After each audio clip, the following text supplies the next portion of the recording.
Baik. Assalamualaikum warahmatullahi wabarakatuh.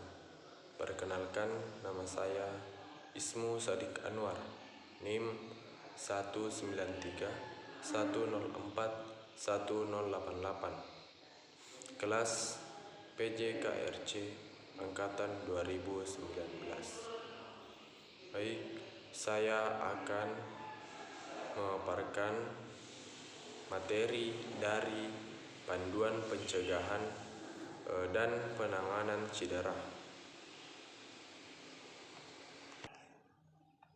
Strategi pencegahan. Pencegahan cedera dilakukan sebelum dan saat latihan atau bertanding. Program yang seimbang meliputi pemanasan atau warming up dan pendinginan atau cool down secara rutin, peregangan atau stretching, latihan aerobik dan latihan penguatan sesuai kecabangan atau sport specific strength training. Perlengkapan yang baik dan sesuai juga diperlukan. Selain itu, pengaturan gizi yang sesuai memegang peranan penting dalam pencegahan cedera. Menyusun program yang seimbang. 1. Pemanasan. Pemanasan dibutuhkan untuk memperbaiki performa melalui perbaikan peredaran darah, memanaskan otot, dan mencegah alterasi yang cepat pada fisiologi tubuh yang biasa terjadi pada olahraga full speed. Pemanasan harus disesuaikan dengan persiapan gerakan yang akan dilakukan pada inti latihan atau kecabangan. Pemanasan meliputi 5-10 menit jogging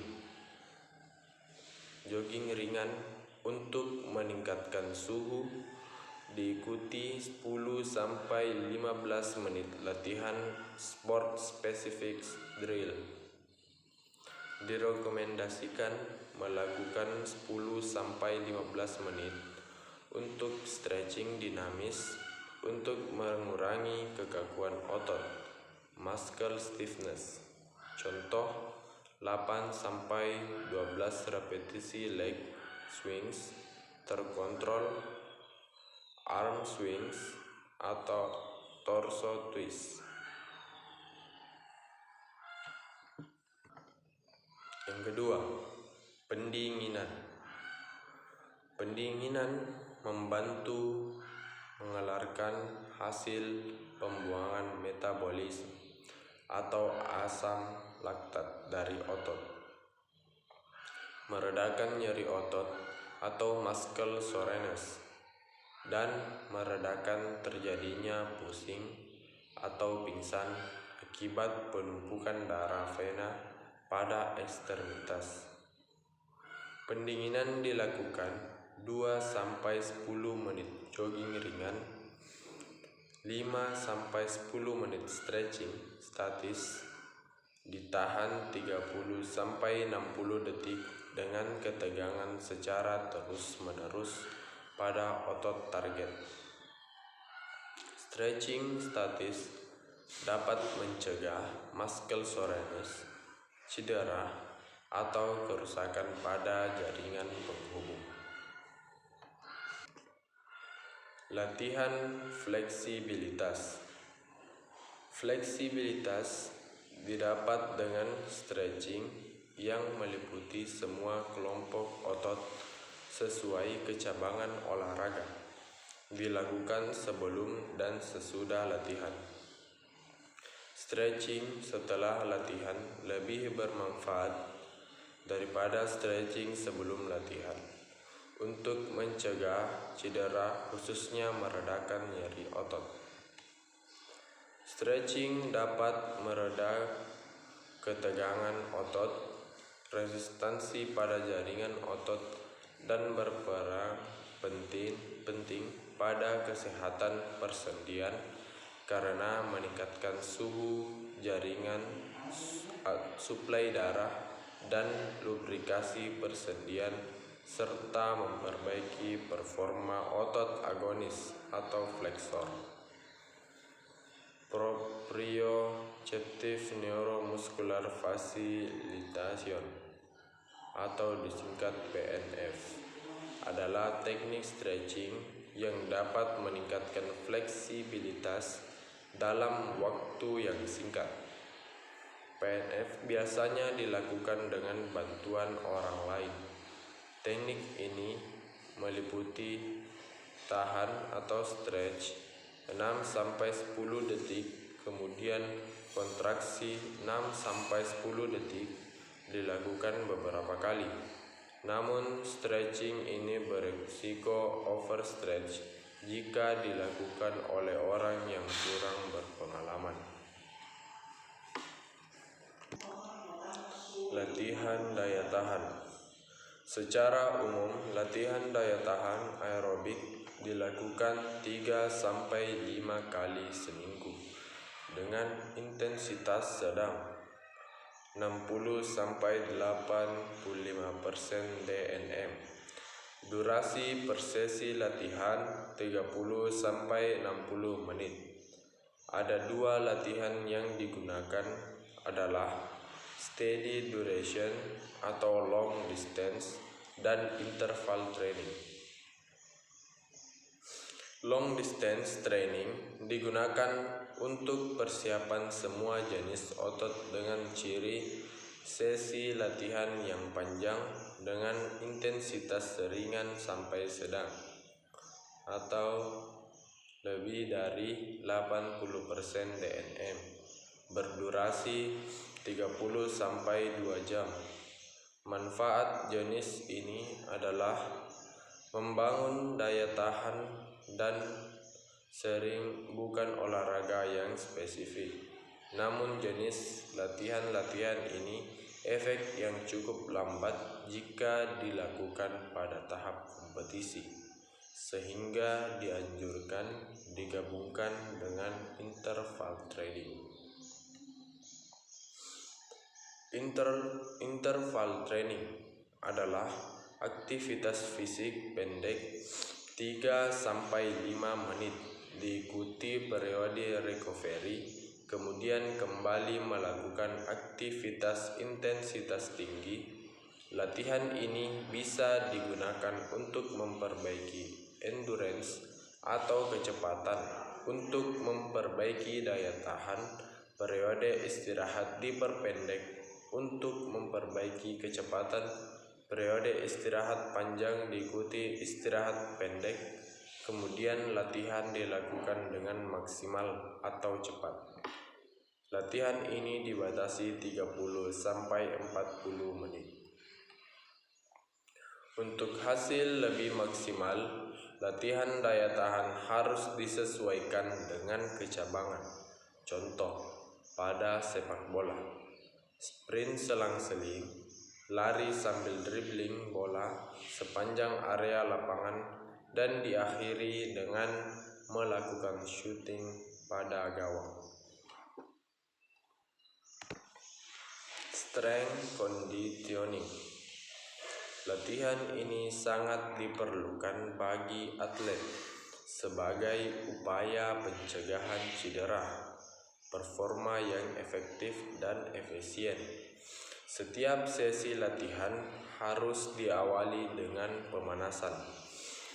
Prinsip overload progresif dengan peningkatan beban dan repetisi untuk peningkatan kekuatan. Secara umum, peningkatan beban latihan dilakukan tidak lebih dari 10% per minggu dan dilatih 2-3 kali per minggu, diikuti 1-2 hari recovery antar sesi.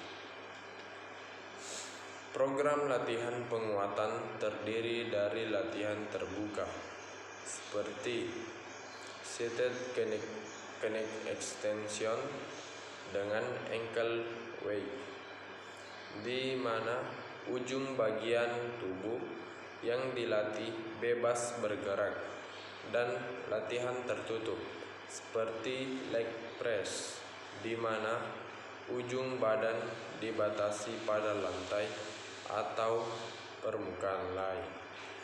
Latihan kinetic chain biasa digunakan sebagai alternatif antara beban bebas, free weight, dan mesin. Kontraksi otot terdiri dari kontraksi isotonik atau otot memendek menghasilkan gerakan, kontraksi isometrik atau kontraksi tanpa menghasilkan gerakan, dan isokinetik. Kontraksi dilakukan pada kecepatan tertentu dan variasi beban tertentu sesuai seberapa cepat tubuh bergerak. Program penguatan harus dilakukan dengan seimbang untuk membentuk keseimbangan otot.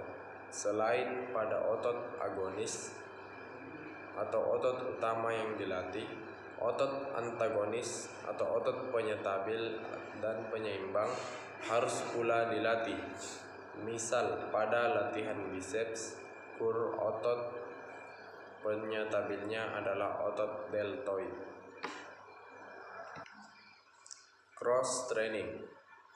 Cross training adalah olahraga atau latihan yang di luar olahraga kecabangan.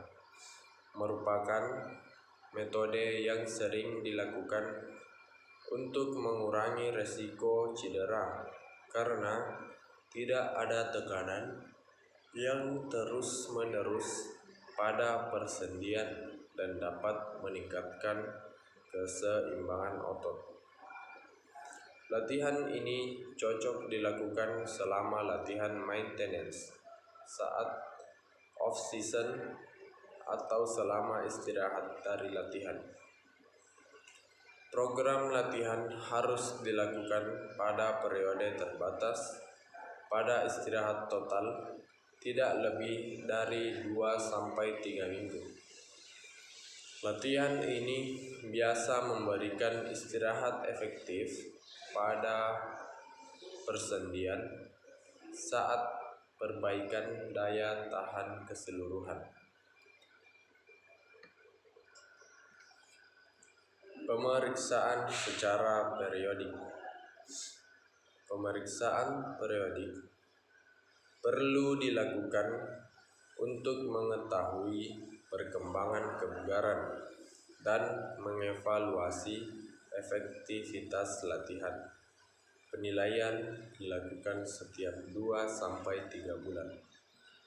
Pemeriksaan meliputi unit latihan atau kecepatan, daya tahan, kekuatan, beban atau load, jarak atau set atau repetisi, dan intensitas, HR max, dan beban angkatan.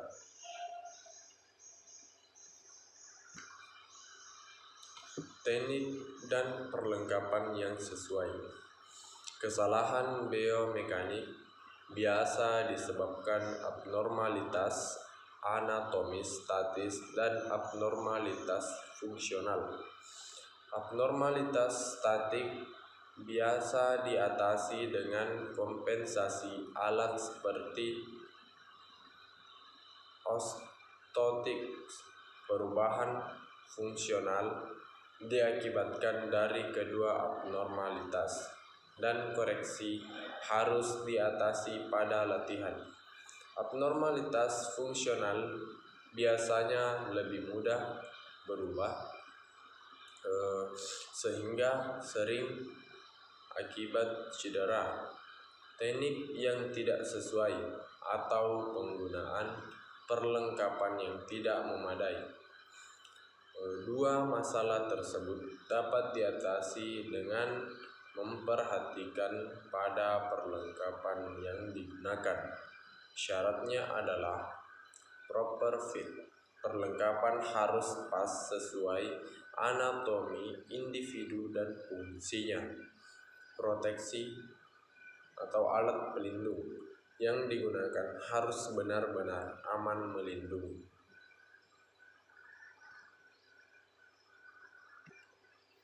Makanan yang bergizi. Diet yang sesuai sangat penting untuk performa yang optimal. Untuk memperbaiki atau menjaga kesehatan atlet, harus mengikuti diet yang dibuat 15-20% protein, 30% lemak, dan 50-55% karbohidrat, disesuaikan dengan kebutuhan individu atlet. Untuk pencegahan cedera, mengonsumsi kalori yang cukup untuk diet anti-inflamasi tidak hanya membantu mencegah cedera, tetapi juga mempercepat recovery pada saat cedera. Inflamasi itu menopang sendiri melalui pembuatan radikal bebas, yang mana digenasi melalui jalur energi aerobik itu sendiri. Semakin banyak latihan, maka semakin banyak pula radikal bebas yang dihasilkan. Radikal bebas ini dapat merusak sel-sel otot dan memacu inflamasi berikutnya dan peroksidasi lemak. Hal ini menjadi penyebab nyeri otot. Radikal bebas juga dapat mengakibatkan kerusakan pada pembuluh darah dan berbagai penyakit. Konsumsi alkohol dan rokok. Substansi pada keduanya meningkatkan oksidasi radikal bebas yang menghasilkan proses inflamasi yang biasa memperoleh cedera minor. Panduan penanganan. Yang pertama adalah penanganan awal. Yang kedua, treatment lanjutan. Yang ketiga, NSAIDs atau non-steroidal anti-inflammatory drugs. Yang keempat adalah kembali ke aktivitas. Penanganan awal. PRICE digunakan untuk meredakan pembengkakan dan meningkatkan penyembuhan, kecuali kejadian emergensi yang memerlukan penanganan khusus oleh medis. 1. Protection. Penghentian aktivitas sesaat setelah cedera harus dilakukan untuk mencegah cedera lanjutan, pelambatan penyembuhan, dan peningkatan nyeri, serta stimulasi pendarahan. Rest. Istirahat meliputi meredakan weight bearing. Jika kaki cedera, penggunaan tongkat untuk meminimalisir stres pada tubuh yang cedera. Ice pack diberikan sesegera mungkin setelah cedera, 5-10 menit, diikuti istirahat 5-10 menit, dan dilakukan pengulangan beberapa kali. Lakukan treatment ini 3 kali sehari untuk 2-3 hari pertama. Lapisi kulit dengan handuk tipis untuk mencegah hipotermia jaringan. Compression. Kompresi pada area cedera untuk membantu meredakan pembengkakan. Aplikasi kompresi juga biasa dilakukan saat aplikasi es. Elevation. Bagian tubuh yang cedera ditinggikan di atas level jantung untuk meredakan pembengkakan dengan menggunakan prinsip gravitasi. Hal-hal yang tidak boleh dilakukan pada cedera akut adalah HARM. Head. Efek panas dapat memperlambat laju penyembuhan dan dapat meningkatkan pendarahan internal dan pembengkakan. Alkohol memiliki efek yang sama dengan head. Running. Berbagai jenis aktivitas harus dihindari selama 72 jam post-injuries. Message. Pemijatan pada fase akut dapat meningkatkan pendarahan dan pembengkakan. Treatment lanjutan. Setelah 48 sampai 72 jam, tindakan lanjutan berupa MICE, Movement Replaces Protective Rest. Pada proses awal, perbaikan jaringan parut atau kolagen mengumpul pada area cedera. Jaringan ini tidak dilatih akan kehilangan fleksibilitas, menyebabkan nyeri, kekakuan, dan kelemahan. Latihan ROM bebas nyeri perlu diberikan setelah 3 hari tanpa faktor komplikasi. Kemudian peregangan dengan pelan tanpa nyeri dan hati-hati. Treatment lainnya adalah dengan modalitas terapi. Nah, berikut adalah tabel dari modalitas terapi.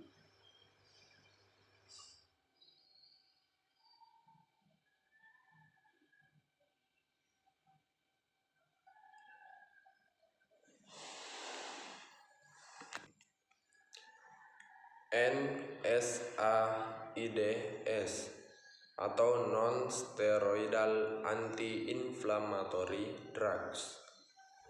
Obat anti-inflamasi dasar sering diberikan pada treatment cedera akut seperti ibuprofen untuk meredakan gejala inflamasi dan meredakan nyeri. Obat-obatan ini tidak dianjurkan pada jangka waktu yang lama untuk menghindari efek negatif jangka panjang. Obat-obatan ini jangan diberikan pada orang dengan gangguan jantung dan ginjal.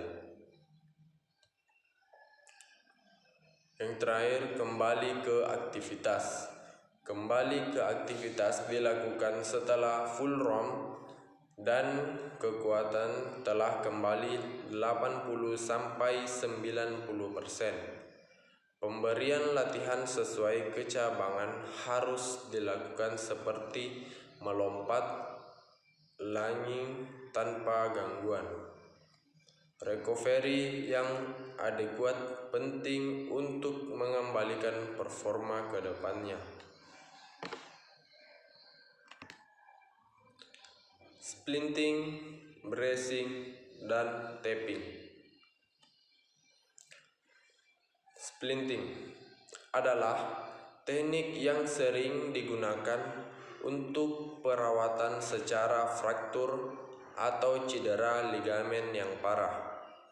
Penggunaannya untuk membantu dalam pemindahan korban untuk deevaluasi yang diperlukan medis.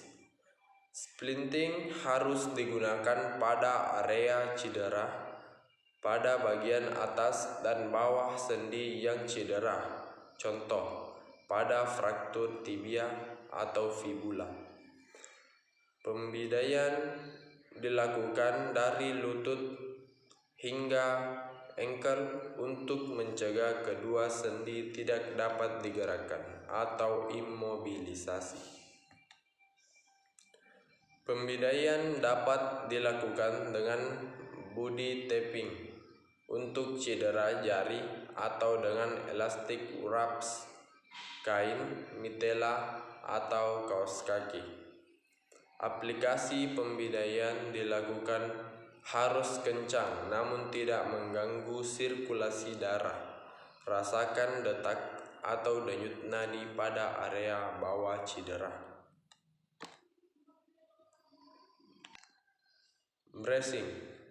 Bracing biasa dilakukan dengan dua jenis profilaktik dan fungsional.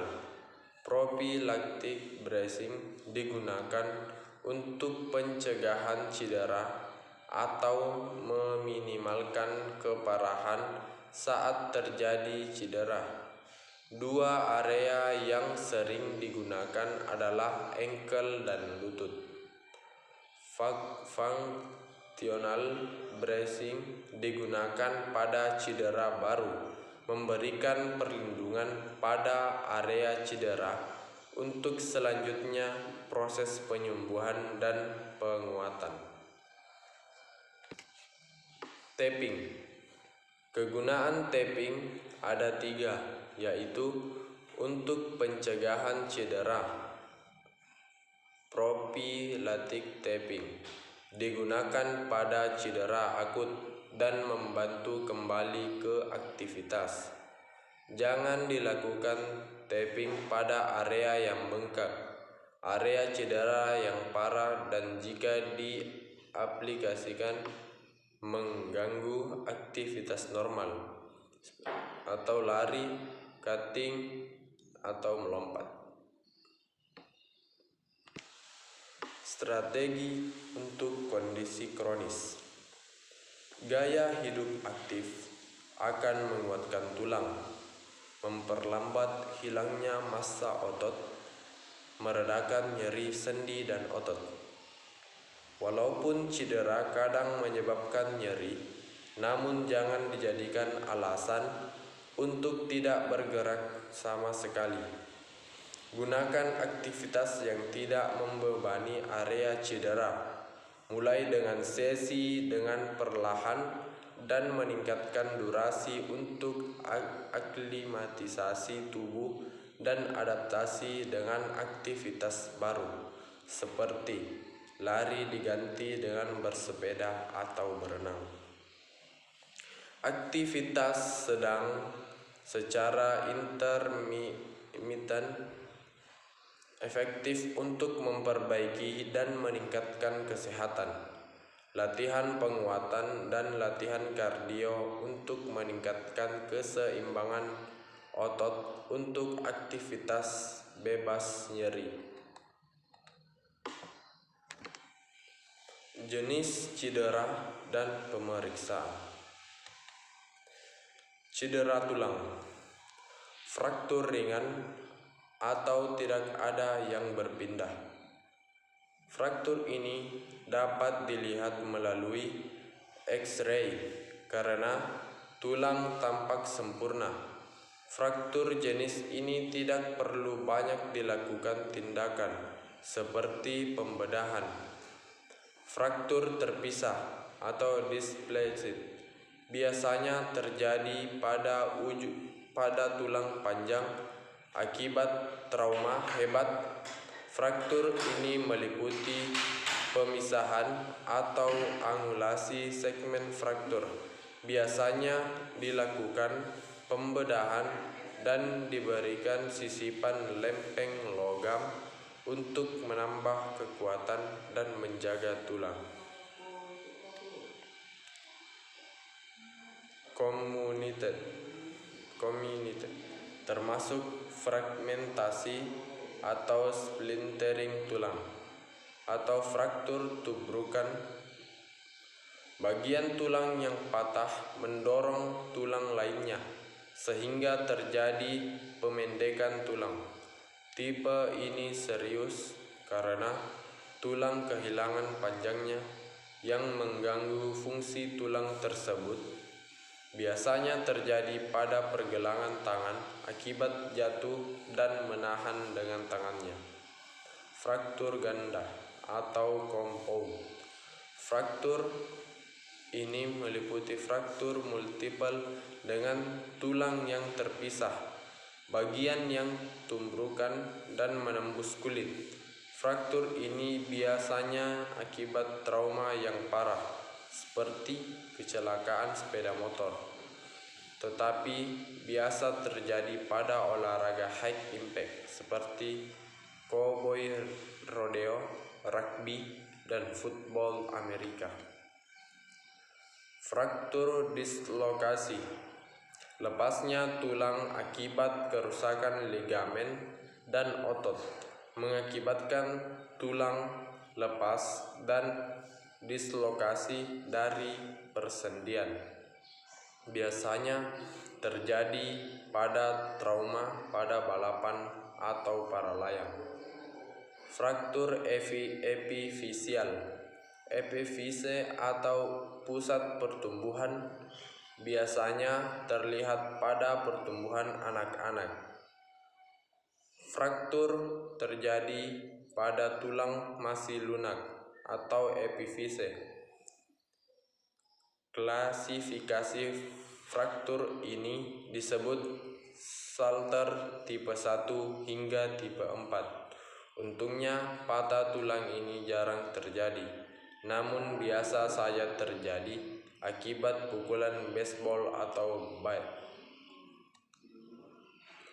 Stress fraktur, fraktur yang paling banyak terjadi bisa akibat overuse, kebiasaan latihan yang buruk, lingkungan dan perlengkapan yang tidak memadai, diakibatkan stres yang abnormal pada penempatan tulang normal.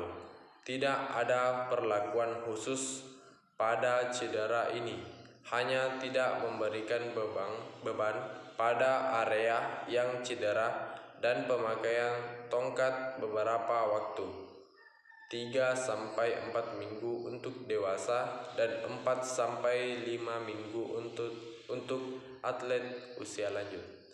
Avulsion fraktur berhubungan dengan putusnya ligamen atau tendon.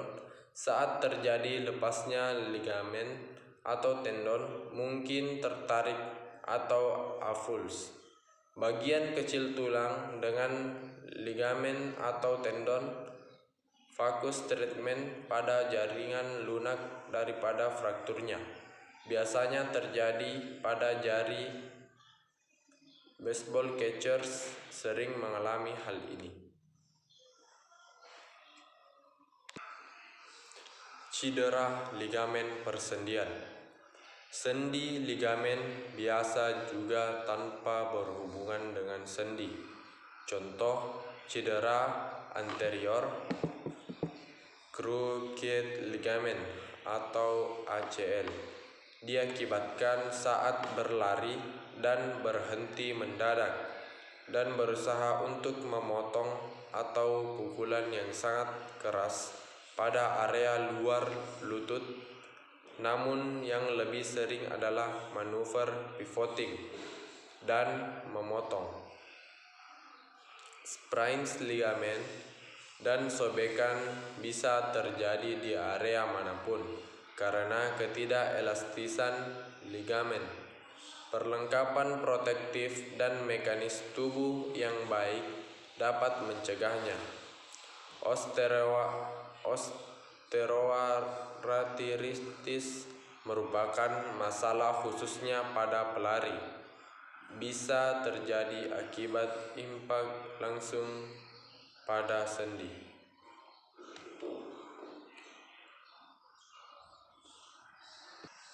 Cedera ligamen persendian, area di mana dua tulang bersatu disebut sendi. Persendian bergabung menjadi satu, namun tidak begitu fleksibel, disebut ligamen. Ligamen mengelilingi sendi dan bertanggung jawab untuk stabilitas sendi.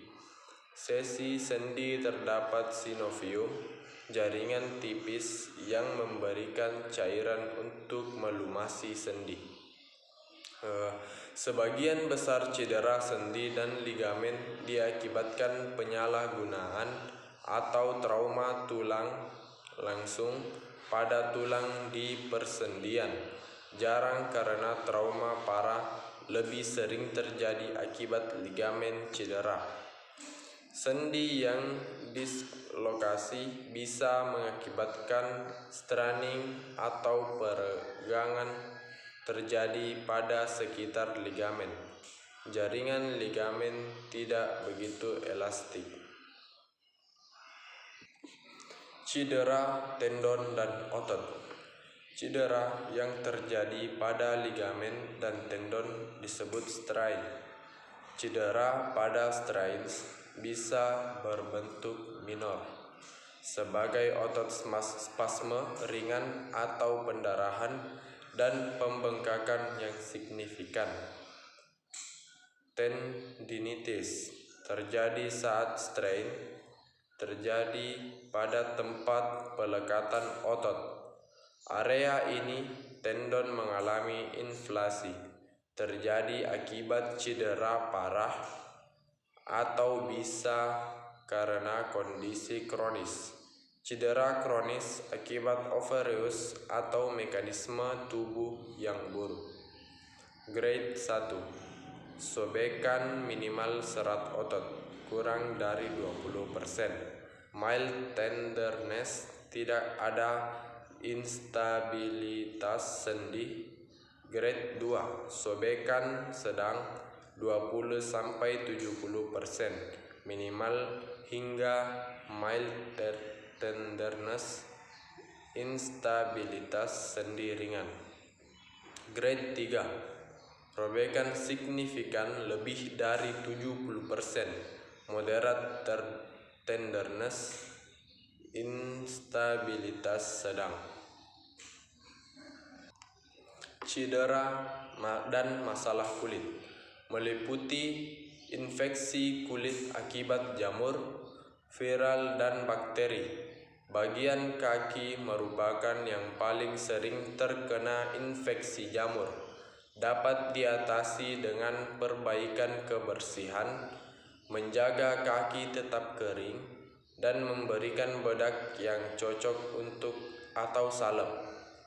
Infeksi jamur juga dapat menjangkiti kuku.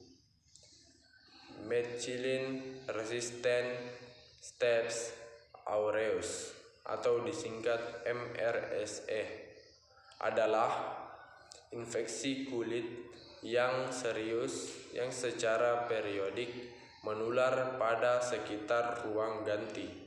Antiseptik bisa diberikan. Hindari berbagi handuk kotor, harus dihindari dan menjaga kebersihan pribadi. Pelepuhan. Cedera yang sering diakibatkan overuse, perlengkapan yang tidak pas, mekanik yang buruk. Melanoma, sejenis kanker, bisa terjadi pada olahraga outdoor akibat paparan terus-menerus sinar matahari. Sunblock perlu diberikan khususnya untuk melawan pancaran UVA dan UVB. Harus dilakukan pengulangan tiap 2 jam. Cedera sistematik lain. 2 cedera yang memiliki efek katastrofik adalah cedera panas dan sudden cardiac death. Heat cramps akibat dehidrasi. Heat exhaustion diakibatkan dehidrasi parah. Gejalanya pucat dan lemas dan membutuhkan penanganan cepat. Yang paling berbahaya pada cedera panas adalah heat stroke, di mana termostat berhenti pada otak. Hal ini membutuhkan penanganan emergensi dan harus ditangani di rumah sakit. Tindakan cedera panas. Pindahkan pada lingkungan yang sejuk. Berikan udara pada bagian lengan dan kaki. Berikan minuman dingin. Evaporasi, pemberian minuman yang mengandung mineral dan ion. Sudden cardiac death diakibatkan kondisi yang dinamakan hypertrophic cardiomyopathy atau HCM, yaitu pembesaran pada jantung dan hanya bisa diidentifikasi melalui elektrodiogram dan ekokardiogram. Cedera berdasarkan lokasi tubuh. Cedera kepala dan leher. Cedera kepala cukup berbahaya karena bisa menyebabkan kematian. Cedera ini terjadi tempurung kepala yang mengalami trauma yang parah. Otak bisa mengalami kerusakan akibat terguncang atau benturan yang parah, dan tulang kepala bisa fraktur. Geger otak adalah cedera yang paling sering terjadi. Hal ini dapat menyebabkan disorientasi atau kehilangan kesadaran hingga menyebabkan kematian. Subdural hematoma akibat darah menekan otak. Kondisi ini harus dilakukan dengan perawatan profesional. Luka robek bisa terjadi pada wajah yang biasanya diikuti dengan fraktur pada tulang wajah, seperti fraktur nasal atau fraktur orbital tulang daerah mata. Keduanya dibutuhkan pembedahan. Cervical spine injuries bisa diklarifikasikan katastrofik, terjadi pada kepala bagian bawah yang diakibatkan penarikan pada tulang servikal. Jika kepala otak dengan objek tak bergerak seperti pemain atau tanah, dampak dari cedera ini bisa cedera spinal cord hingga fraktur pada kolom spina.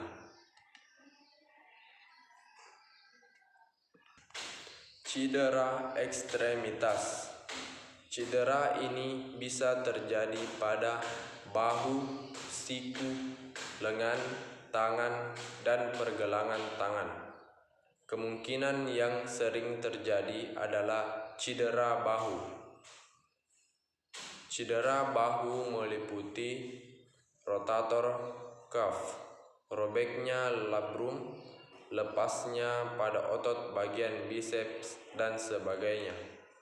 Cedera siku seperti fraktur dan dislokasi. Cedera kronis meliputi little league elbow yang terjadi pada pemain muda seperti epifisi ulnar atau radial menjadi prematur, epikondilitis akibat overuse pada epikondylus ulnar dan radial. Cedera pergelangan tangan, cedera fraktur radius dan ulna, serta fraktur tulang scapupoid. Cedera tangan meliputi cedera fraktur dan dislokasi pada jari. Cedera batang tubuh dan punggung. Cedera dada akibat tulang rusuk patah atau gagalnya fungsi paru-paru. Beberapa cedera dada parah bisa diakibatkan kontusi atau inflamasi pada struktur luar dinding dada. Cedera abdominal akibat tubrukan kecepatan tinggi seperti olahraga sepeda dan terkena stang sepeda. Cedera punggung bawah, khususnya herniated disc, untuk mencegahnya perlu mengembangkan dan memperbaiki fleksibilitas. Cedera ekstremitas bawah, cedera pinggul, meliputi cedera trochanter, bursitis, dan iliopsoas tendinitis. Fraktur kokigil, cedera paha seperti quadriceps seperti strain, pain, kram, atau kekakuan otot dan pendarahan, dan hamstring seperti kontusi dan strain. Cedera lutut meliputi cedera sprain ligamen seperti ACL, dislokasi patella, meniskus. Cedera tungkai bawah meliputi Achilles tendinitis, shin splints, stress fracture, dan ankle sprain. Kaki dan jari meliputi cedera plantar fasciitis, fraktur neuromas, strain ligamen. Pemeriksaan cedera. Saat pemeriksaan cedera, perlu menggunakan penglihatan dan pendengaran dan perabaan yang seksama dan membutuhkan pengetahuan yang mumpuni. Pemeriksaan lain yang lebih valid adalah menggunakan alat seperti X-ray untuk melihat tanda fraktur dan MRI untuk melihat adanya cedera ligamen atau otot. Ya, itulah tadi hasil dari kerja PowerPoint saya. Sekian, wassalamualaikum warahmatullahi wabarakatuh.